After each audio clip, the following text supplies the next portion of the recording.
Assalamualaikum warahmatullahi wabarakatuh. Hello everyone, have a good day. Jadi ketemu lagi sama ibu. Nama ibu adalah Ibu Ikrimah, guru bahasa Inggris kalian. Jadi untuk kelas 10 minggu ini kalian belajar tentang past tense and perfect tense. Jadi bedanya adalah kalau dia memakai past tense itu adalah kejadiannya sudah terjadi di masa lalu dan sekarang itu udah nggak dikerjakan lagi, berarti udah selesai kejadiannya di masa lalu aja gitu terjadinya. Kalau untuk perfect tense itu kejadiannya memang dimulai dari masa lalu tapi sampai sekarang itu masih ada efeknya atau masih terjadi sampai sekarang, kayak gitu ya, itu bedanya.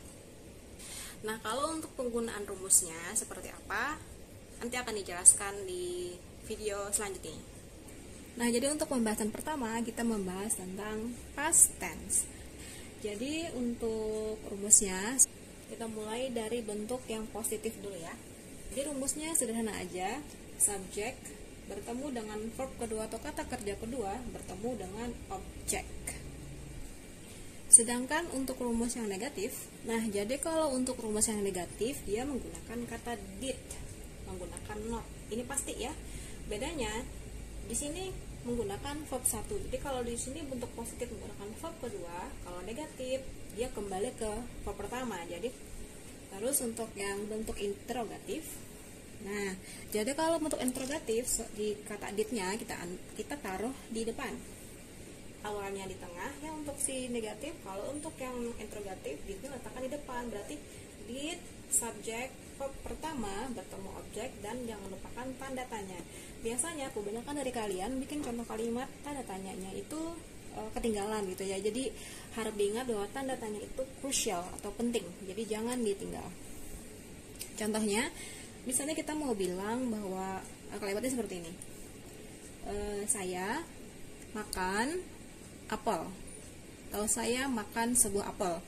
Jadi kalau untuk kalimat positifnya, saya bahasa Inggrisnya I, makan untuk verb 2 ya.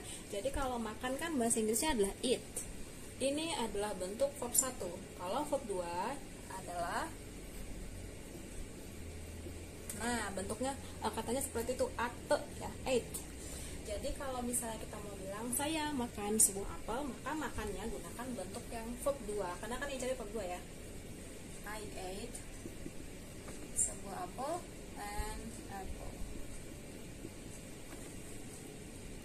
Jadi kalau untuk perubahan dari kata kerja pertama ke kata kerja kedua, kalian harus cari tahu secara mandiri. Biasanya tuh bagian kamus itu ada kok di bagian tengahnya, atau kalian cari di internet juga ada perubahan kata kerja 1, kedua, dan ketiga ya. Jadi untuk kata kerja past tense kalian cari yang verb 2. Terus kita sudah dapat nih bentuk kalimat positifnya, I ate an apple, saya makan sebuah apel. Terus kita mau bilang kejadiannya kalimatnya itu berbentuk negatif yang seperti ini, maka tinggal kita masukkan ke rumus. Subjeknya adalah I, jangan lupakan did. Setelah did ada kata not. Nah, kalau untuk yang positif kita menggunakan kata ate, yang ini. Kalau untuk negatif kita kembali ke verb 1, maka kita gunakan kata yang ini ya. Terus objeknya adalah an apple. Sudah. Terus untuk yang interrogatif, did di awal kalimat. Subjeknya tadi adalah saya. Apakah saya makan? Nah, makan tadi kan kembali ke verb 1. Verb 1-nya adalah eat. Objeknya adalah an apple. Jangan lupa gunakan tanda tanya.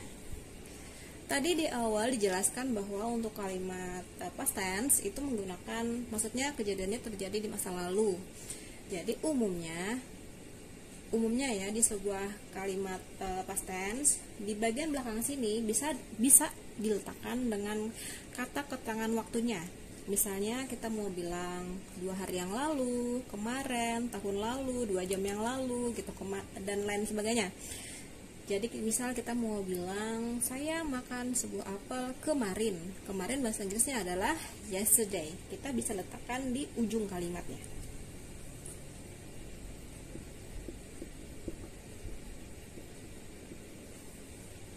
Terus kalau untuk negatif berarti saya tidak makan sebuah apel kemarin.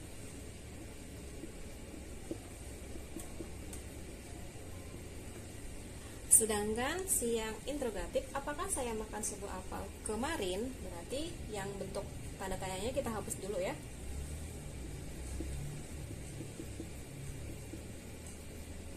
Nah, baru letakkan lagi tanda tanyanya di ujung. Jadi maknanya adalah kata yesterday di sini berarti kemarin dia itu saya itu makan apel, berarti hari ini tidak lagi. Jadi kejadian itu di masa lalu dan saat ini tidak kita lakukan lagi. Jadi itu makna past tense. Jadi sampai sini sudah paham. Kita lanjut ke yang satunya atau materi satunya adalah perfect tense. Oke, jadi ini adalah tenses kedua yang kita pelajari, yaitu present perfect tense. Jadi sama seperti past tense tadi, bahwa untuk present perfect tense dia juga punya 3 rumus. Jadi kita jabarkan dari yang bentuk positif dulu ya.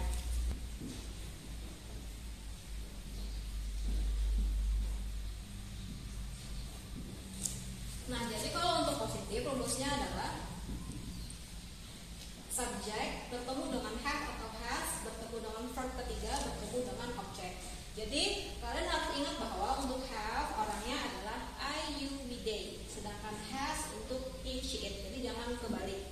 Kemudian untuk verbnya, mereka semua untuk si perfect present perfect tense ini menggunakan verb ketiga. Jadi kalau untuk perubahannya verb 1, verb 2, verb 3 kalian harus kalau bisa hafal. Itu kalau nggak hafal juga bisa sambil buka kamus atau internet ya. Jadi harus dicari secara sendiri. Terus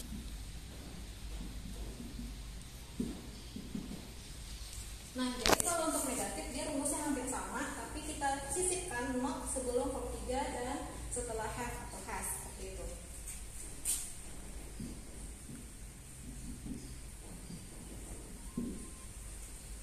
Nah, untuk rumus yang terakhir, have atau has kita letakkan di depan, kemudian sisipkan subject, kemudian verb 3 dan object. Nah, ini untuk rumusnya seperti ini. Kemudian untuk contoh kalimatnya misalnya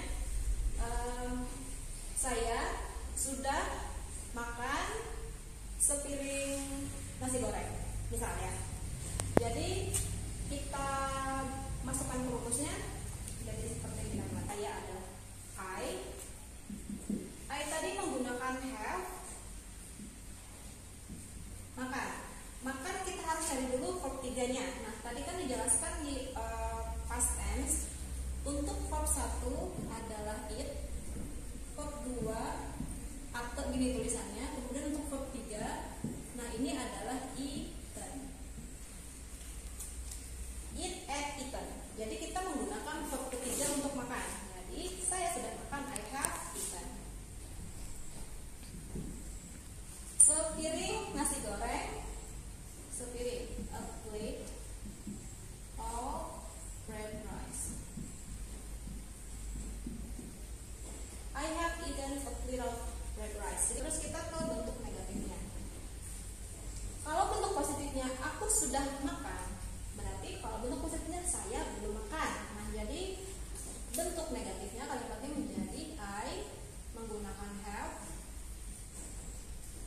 Terus sisipkan not, kembali verb 3, eaten. Objeknya adalah sepiring nasi goreng, berarti a plate of red rice.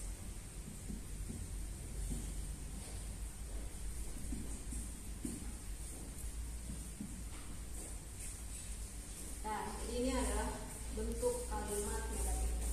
Terus kita lanjut ke bentuk interrogatif atau bentuk kalimat tanyanya. Jadi kalau positifnya saya sudah makan, negatif saya belum makan. Berarti bentuk interrogatifnya sudahkah saya makan? Agak jadi lupa gitu ya. Nah, jadi di sini rumusnya diawali dengan have atau has di depan. Karena orangnya adalah I menggunakan have, berarti have I. Subjeknya sudah, lanjut ke verb 3. Verb 3-nya adalah eaten. Objeknya a plate of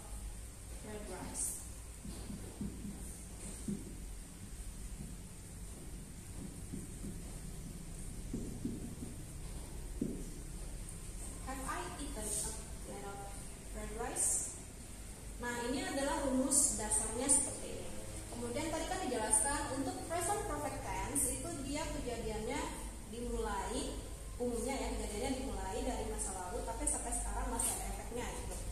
Jadi untuk kata keterangan waktu kita bisa menambahkan misalnya sejak 1 jam yang lalu. Berarti kalau sejak 1 jam yang lalu adalah since 1 hour ago. Jadi dia punya makna seperti ini. Saya sudah makan sepiring pisang goreng, sepiring nasi goreng sejak 1 jam yang lalu. Berarti maknanya adalah dia tuh dari 1 jam yang lalu dia tuh sudah makan nasi goreng, tapi sampai sekarang juga masih belum habis atau belum selesai. Jadi makannya lama gitu ya. Kemudian kalau untuk kalimat negatif di interrogatifnya berarti kata keterangan waktunya ini tinggal kita copy paste letakkan di bawahnya. Berarti since 1 hour ago. Terus tiap interrogatifnya juga sama ya.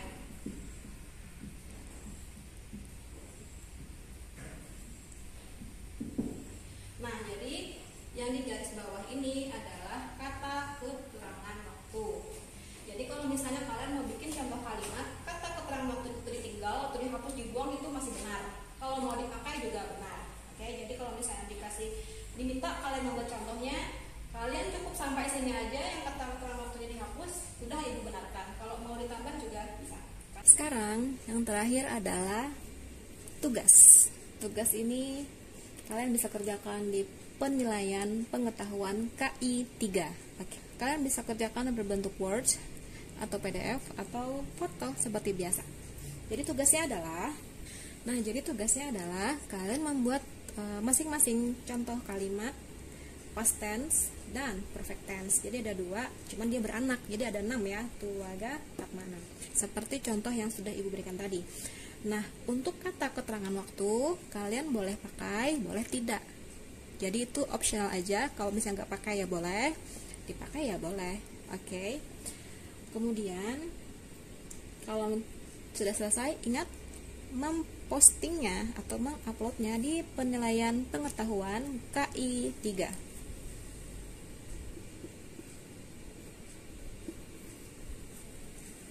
Untuk batas waktu pengerjaannya nanti dijelaskan kembali di timeline kelas ya.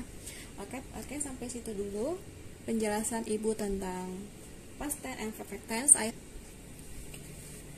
I hope that all of you understand about my explanation, and thank you very much for watching my video, and see you next time. Bye bye. Sarang ya.